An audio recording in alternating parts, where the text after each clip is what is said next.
সামাজিক যোগাযোগ মাধ্যমে একটা তথ্য বা ধোঁয়াশাপূর্ণ একটা তথ্য কিংবা ভিডিও আর কি প্রচারিত হচ্ছে, যেটা অনেকেই না বুঝতেছে না। আমাকে অনেকেই মেনশন দিচ্ছে, ফোন করছে।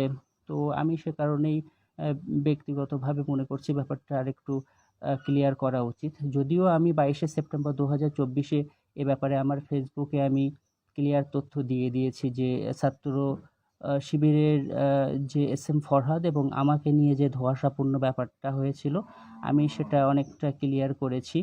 তো তারপরেও অনেকে ব্যাপারটা একটু মিসকনসেপশনে আছেন। তো তাদের উদ্দেশ্যে আমি আর কি লাইভে আসলাম।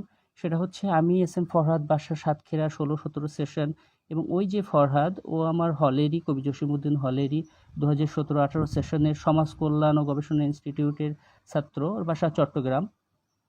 তো অনেকে আমাকে আর ওকে আর কি মিলিয়ে ফেলছেন, কিন্তু ব্যাপারটা হচ্ছে আমি তো আর ও এক নয়। ও ছাত্র শিবিরের সেক্রেটারি ছিল তখন, এখন প্রেসিডেন্ট তো ঢাকা বিশ্ববিদ্যালয়ের। তো আমার ছাত্রলীগ সংশ্লিষ্টতার ব্যাপারেও অনেকে জানতে চেয়েছেন। সেটা হচ্ছে আমার 2022 সালের একেবারেই শেষের দিকে, সম্ভবত নভেম্বর ডিসেম্বরের দিকে